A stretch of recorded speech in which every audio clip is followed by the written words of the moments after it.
Hi, and welcome to my channel where I teach the basics of the Church of Jesus Christ of Latter-day Saints lifestyle, beliefs, doctrine, practices, and here we are studying the Book of Mormon today. So if you want to get caught up on previous chapters of the Book of Mormon, see my Book of Mormon playlist.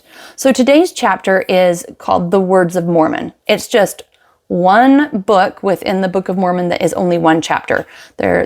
Yesterday's reading was also just a one chapter book. It was the Words of Omni, and this one is the Words of Mormon, just like 16 or 18 verses, and then we go into a whole other book that's super long after this. So it's a quick little insertion, and it's a fascinating book because what it is a flash forward to the very end of the Book of Mormon. This is written by Mormon, who was the guy who had like a ton of plates, and he abridged them. He took little sections out of them and wrote the best, chose the best, kicked out the worst, and put together the plates that are considered the Book of Mormon. That's why it's called the Book of Mormon, was because of his abridgment. So he's just popping in right after he's finished with a certain chunk of the record, and he's popping in to say what's going on right then as he's abridging, and he is giving us a flash forward to where people are killing each other off, and it's way at the end of the Book of Mormon. So he weighs in on that, and then he goes back to the narrative with King Benjamin. I hope that is as clear as mud, but let's get started with reading. Okay, so Mormon abridges the large plates of Nephi. He puts the small plates with the other plates, and King Benjamin establishes peace in the land. That is what we can expect from this chapter. Now I, Mormon, being about to deliver up the record which I've been making into the hands of my son Moroni, behold, I have witnessed almost all the destruction of my people, the Nephites. And it is many hundred years after the coming of Christ that I deliver these records into the hands of my son. And it supposeth me that he will witness the entire destruction of my people. But may God grant that he may survive them, that he may write somewhat concerning them and somewhat concerning Christ, that perhaps someday it may profit them. So we'll pause there. And of course, if you continue reading all the way to the end of the Book of Mormon, the plates do end up making it into his son Moroni's hands, and Moroni does write a few things, and then he buries them, and that's the end. And then Joseph Smith finds them way later. So it's just really sobering, though, to consider the circumstances that Mormon is in, where all of his people are getting killed off, and he is pretty sure that his son's going to see everybody die. Like, that's sobering. And I'm so grateful that we have a better outlook for our future. Even though our world is so contentious, we do have faith and hope that Jesus Christ will come again. There will be difficult things happen, but ultimately he will save his people, not without casualties and problems, obviously, but he is going to return. All right, verse 3. And now I speak somewhat concerning that which I have written. For after I had made an abridgment from the plates of Nephi down to the reign of this King Benjamin, of whom Amalickiah spake, I searched among the records which had been delivered into my hands, and I found these plates, which contained this small account of the prophets from Jacob down to the reign of his King Benjamin, and also many of the words of Nephi.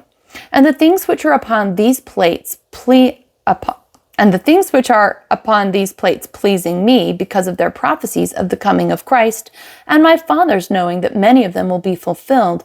Yea, I also know that as many things as have been prophesied concerning us down to this day have been fulfilled, and as many as go beyond this day must surely come to pass. So I'm going to just break in here. He's basically saying that what we have just read previously was another set of plates that he found valuable that he's inserting. Or maybe he's saying about the plates that are coming up. I don't know. I get a little crisscrossy with all plates going in different directions, but honestly, it doesn't matter. The main thing is the doctrine and the wonderful testimonies of Jesus Christ in this book. So let's move on. But behold, I shall take these plates which contain these prophesying and revelations, and put them in with the remainder of my records, for they are choice unto me, and I know that they will be choice unto my brethren. Again, realize we're listening to Mormon, who is a fascinating person because he has taken mountains of plates from various prophets that have preceded him, and he's the editor. He's abridging. He's taking and pulling and rewriting sections and pulling in what he thinks is going to be the most useful, which is really, really interesting when you're talking about ancient people that didn't have the technologies we have to pull up a word processor. Like everything he's doing is hand done on either metal plates, or maybe he's working with animal skin papyrus type records. I'm assuming it's mostly just plates, but he probably lived a half caveman lifestyle, like trying to even just get all the food and shelter taken care of, let alone getting all this plate business taken care of. That's a big deal. I really respect him. He was awesome. Okay, I do this for a wise purpose, for thus it whispereth to me, according to the workings of the Spirit of the Lord which is in me. And now I do not know all the things that the Lord knoweth, but the Lord knoweth all things which are to come. Wherefore he worketh in me according to his will.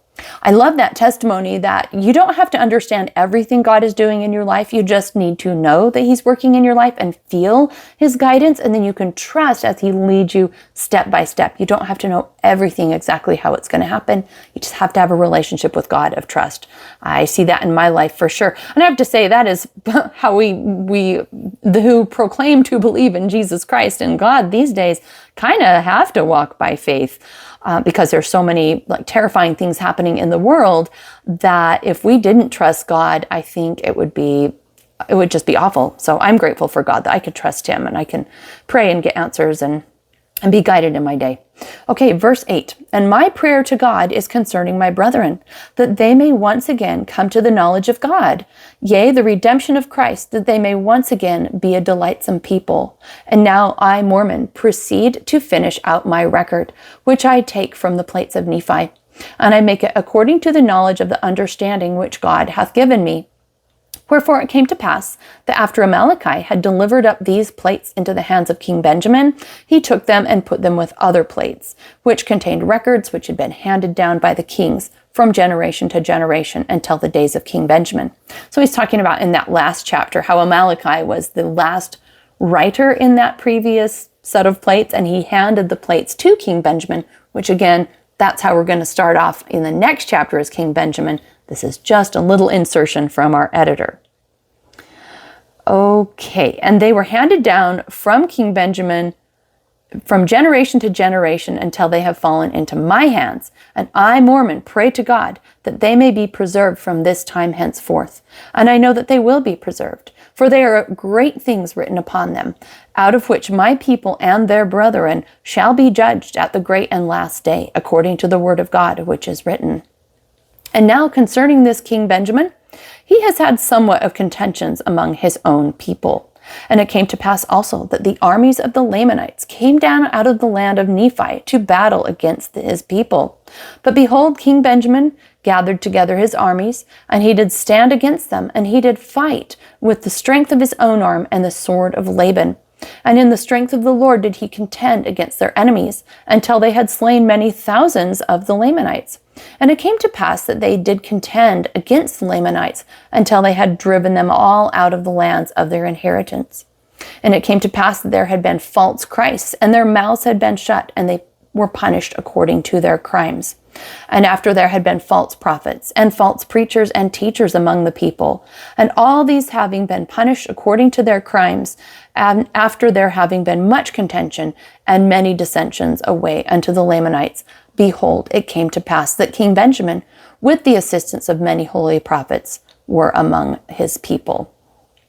So he's talking about, King Benjamin, which is who we're going to read about next, and how there were wars. They had to fight to keep not only physical safety because of war, but also spiritual safety because of false Christs, people coming in and teaching false ideas. And of course, they did not live under a constitution like we live under, where we have freedom of speech, because it was the king was also the religious leader, then false Christs were persecuted according to their law. But that's not the law we live under today. We have free speech, so everybody can speak about what they believe, but we believe that all should be treated with respect. Nobody should try to oppress somebody else. So, okay, there's a little break in the chapter and then these last two verses.